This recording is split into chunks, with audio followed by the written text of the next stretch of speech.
ऐसा मतलब ऐसा ऊपर कहने का कैमरा दोनों बाजू में थे, उनके पीछे किसी की कटी हुई सर आ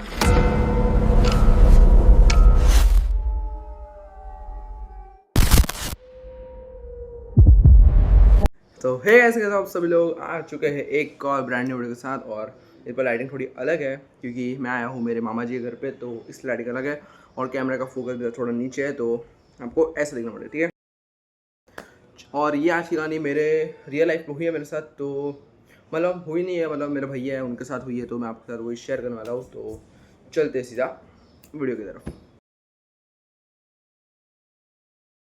वो आ रहा है क्या?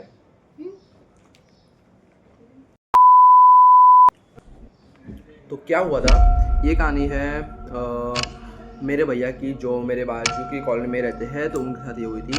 एक्चुअली क्या हुआ था कि मतलब एक हॉन्टेड बिल्डिंग है हम लोग की कॉलोनी में, मेरे कॉलोनी में ही है। तो एक दिन मैं आपको उसका भी वीडियो बनाऊंगा, सेपरेट वीडियो, बस मेरे को कमेंट कर देना, ठीक है।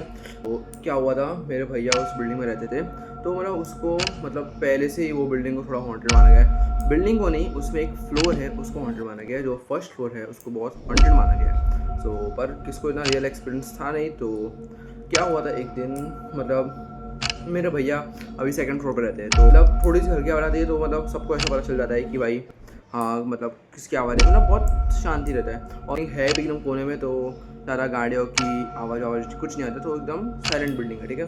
तो मेरे भैया एक दिन ऐसे सो रहे थे, तो उनको नीचे के फ्लोर से अचानक, मतलब उनके जो समझो फ्लोर है उसके एग्जैक्ट नीचे कोई दीवार की तरफ ठक ठक ठक मार रहा है, तो उनको ऐसा फील हो रहा था कोई नीचे से हथौड़ा मार रहा है फर्स्ट फ्लोर से, और वो रहते हैं सेकंड फ्लोर पे, ठीक है। तो पर उन्होंने कुछ ध्यान नहीं दिया, उनको लगा कि चलो कोई होएगा। ऐसे उनको 2 या 3 दिन तक आवाज़ आई। तीसरे दिन वो गए वॉचमैन को कंप्लेंट करने कि भाई वॉचमैन अंकल ये क्या है, कौन है वो जो रोज़ भाई ठक ठक ठक मार रहा है, मतलब कौन है वो। तो वॉचमैन अंकल ने बोला आप कौन से फ्लोर की बात कर रहे हैं, उन्होंने बोला फर्स्ट फ्लोर। तो उन्होंने बोला कि मतलब रूम नंबर बोला, वो रूम नंबर 103, ठीक है। तो रूम नंबर 103 बोला उन्होंने, तो उन्होंने बोला कि 103 में कोई रहता ही नहीं है।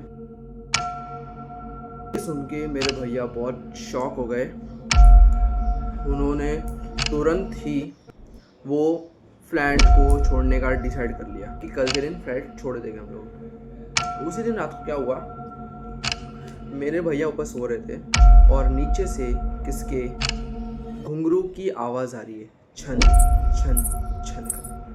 मेरे भैया इतना डर गए, उन्होंने कहा कुछ तो हो गया। उन्होंने तुरंत हनुमान चालीसा फ़ोन में लगाई और दूसरे दिन कैसे करके उनको नींद आई और छोड़ दिया फ्लैट। उनको छोड़े हुए फ्लैट 1 महीना हो गया, ठीक है। 1 महीने के बाद वो जो खाली फ्लैट था, उधर रहने आए थोड़े बहुत बैचलर्स रहने आए उधर। तो वॉचमैन उस दिन दूसरा था, तो वॉचमैन ने बोला नहीं कि ये वही फ्लैट है जो कोई नहीं था, वो कुछ भी नहीं बोला। उन्होंने बोला कि बैचलर्स आए हैं उनको फ्लैट देने का है, तो सेक्रेटरी ने फटाफट फ़ोन पे बोल दिया कि हाँ ठीक है चलो दे दो उनको, ठीक है। सो क्या हुआ, उन्होंने फ्लैट दे दिया उनको। फ्लैट देने के बाद वो उसी रूम में चले गए 103 में। अभी वो जो बैचलर्स है उनमें 2 लड़कियाँ आई थी उधर, और दोनों मतलब, और वो कभी आए थे, तीज के बाद आए थे शायद, या तीज के दिन ही आए थे, आई डोंट नो अबाउट। सो क्या हुआ था कि उन्होंने मतलब जैसे एक दिन रात उन्होंने उस घर में रहे, सुबह तक सब सॉर्ट था, कुछ नहीं था। जैसे ही रात हुई, अभी वो सिंधी थे, अभी सिंधी में ऐसा बोलते हैं कि रात को उठ के चांद भगवान के दर्शन करने का फिर ही कुछ खा सकते हैं। तो वो लोग भी अराउंड कितने मतलब 12-1 बजे हो गए, तो वो लोग उठे हुए थे, ठीक है। वो लोग उठे थे, सो रात को मतलब चांद को देख रहे थे, सब देखा, चांद को देखा, और उन्होंने सोचा कि एक सेल्फी निकालते थे। तो जैसे ही वो सेल्फी के लिए कैमरा ऊपर करने गए, उन्होंने ऐसा मतलब ऐसा ऊपर करने गए कैमरा, दोनों बाजू में थे, उनके पीछे किसी की कटी हुई सर आ गया, मतलब वो मुंडी ऊपर था, पंखे पे लटका हुआ था, उनको क्लियर फेस दिखा। वो दोनों देख के ऐसा भागे, डायरेक्ट घर छोड़ के सीधा बाहर निकल गए, और तुरंत बिल्डिंग से नीचे आके ऑटो लेके डायरेक्ट निकल गए एयरपोर्ट के लिए, क्योंकि वो लोग हैदराबाद से आए थे। सो डायरेक्ट ऑटो के लिए निकल गए। उन्होंने बीच रास्ते में प्लेन की टिकट्स ये सब क्या बहुत डर हुआ था, बहुत डर घर पे पेरेंट्स सबको बताया। उन्होंने बोला कि हम लोग नेक्स्ट डे आ रहे हैं उधर, ये सब हुआ।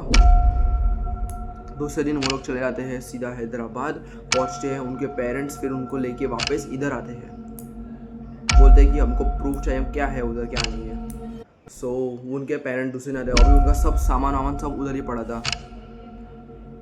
उनके वही सामान लेने के लिए उनके पेरेंट्स सब आए, इधर आए। सो क्या हुआ उसके बाद उनके पेरेंट्स ने जल्दी से तुरंत टेस्ट सेक्रेटरी को बुलाया, और दूसरे दिन वो वॉचमैन अंकल भी आ गए जो उनको पता था। तो क्या हुआ, उनके पेरेंट्स आए एकदम चिल्लाते हुए, एकदम गुस्से में आए, सेक्रेटरी को बुलाया। सेक्रेटरी आया, उन्होंने बोला क्या हुआ। उन्होंने बोला कि आपने हमको कैसा फ्लैट दिया। उस घर पे एक लिटरली किसी का कटा हुआ सर था, मतलब वो इतना डर गए थे क्या बोलूँ। सो सेक्रेटरी ने बोला कि किसने दिया आपको फ्लैट। तो उन्होंने बोला कि वॉचमैन से कल बात की उन्होंने आपसे बात की। तो अभी वो नया जूना वॉचमैन आया, उन्होंने बोला कि क्या हुआ। उन्होंने बोला कि फ्लैट किसने दिया उनको। उन्होंने बोला कल तो मैं छुट्टी पे था। तो बोला कि कौन सा फ्लैट दिया। तो उन्होंने बोला कि उनके पेरेंट्स ने बोला कि 103 करके वो फ्लैट था, वो हमारी 2 लड़कियों को दे दिया। तो वॉचमैन सुन के फुल डर जाता है। उन्होंने बोला कि वो फ्लैट बहुत साल पहले उधर किसी ने सुसाइड किया था उस घर पे, और आज के बाद कोई घर पे उन जाता नहीं। और वो एक्चुअली वो घर को ही हमने बंद कर दिया था परमानेंटली कि और कोई नहीं आया। और ये वॉचमैन नया था, तो उन्होंने भेज दिया लड़कियों को उधर, और ये सब कांड हो गया। होपफुली उन बैचलर्स के साथ कुछ नहीं हुआ ना, उन्होंने कुछ हार्म, वो जो एंटिटी उधर, वो स्पिरिट थी उधर, उसने कुछ हार्म नहीं किया वो लड़कियों को, वो एक अच्छी बात थी। और ये रियल कहानी है एक्चुअली वो, और आज भी वो फ्लैट उधर ही है। और मैं बहुत बार कभी भी मैं ट्राई करता हूँ उस बिल्डिंग में आने का, पर उधर हमेशा एक अजीब सा अंधेरा रहता है, चाहे सुबह हो दोपहर हो शाम, मतलब अजीब सा अंधेरा रहता है उधर। सन की लाइट बहुत कम आती है, और वो घर दूर से आप देखोगे तो पूरा ढल दिखता है बाहर से। सो पता नहीं उस तरह क्या स्टोरी है, किसने सुसाइड किया था, क्यों किया था, वो भी एक मिस्ट्री है। वॉचमैन सेक्रेटरी किसको भी नहीं पता। तो उसी दिन सुबह उनका सब सामान लेकर उनके पेरेंट्स हैदराबाद चले जाते हैं, और उनको वापस कभी आने नहीं बोलते इधर चेंबूर में। सो बस यही थी आज की स्टोरी। आई होप कि आपको अच्छी लगी होगी, और अच्छी लगी तो लाइक कर देना, चैनल सब्सक्राइब कर देना। मिलते हैं नेक्स्ट वीडियो में, तब तक के लिए bye bye, thank you, peace out.